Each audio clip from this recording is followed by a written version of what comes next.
For this part of the story, my sister Elizabeth has interviewed our dad, and he's going to tell about one of the times that he was fighting while he was in the army. So here goes. Thanks for watching. But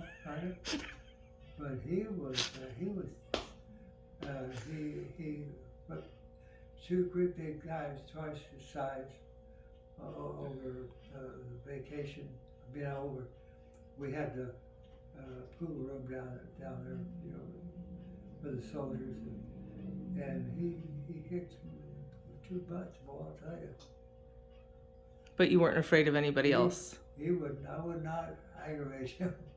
Was he big? What was the thing with him? No, he was only about, he was just a little bit taller than me, and he was funny shaped, but he was terrible. He like a buzzsaw. He's the only guy that I wouldn't get smart with. Will you tell the story about the big guy that you fought, and then the next day you had to go and try and fight him? Yeah, tell that story from the beginning to the end. Oh,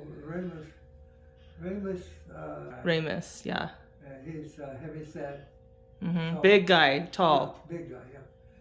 And you're 5'4", 5'5" on a tall day. Yeah, well, what it was is she was sweet on the sheriff's two daughters, and he wouldn't let them go with GIs, but he was smart. Ramus? Huh? Ramus, yeah. Was okay.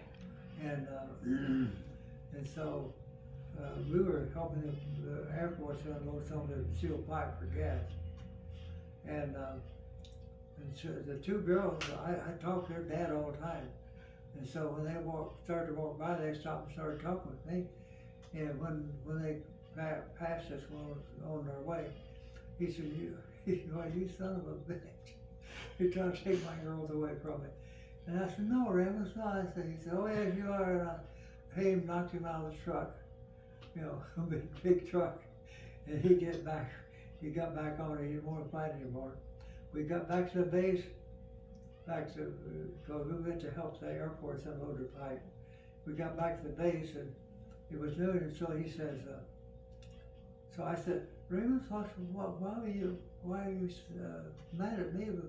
And why you was son of a bitch, and start over and knocked him down, got a straddle of him, beating him up, and the whole company area. And there was this one next to a really nice kid, and he put his hand on my shoulder to tell me that Ray was saying he had enough.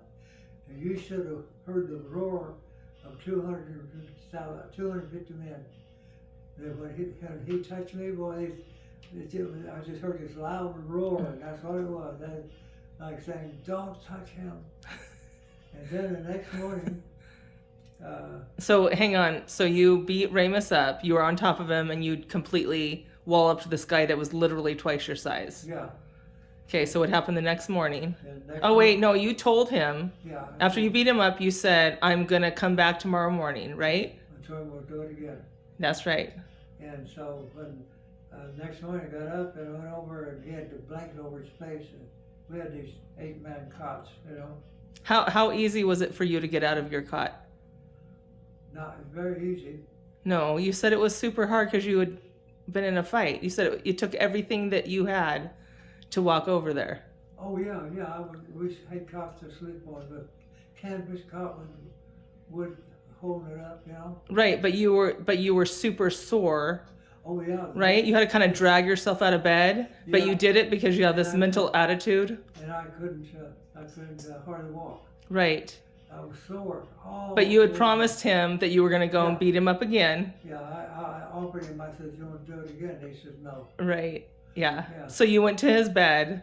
This is how I remember your story. And he had the blanket over his head. And so I took and I shook him and said, Ramus, you awake? And he says, look, pull the blanket down. I says, yeah. And I said, you want to do it again? And he says, no. And you were happy. And I said, I love it.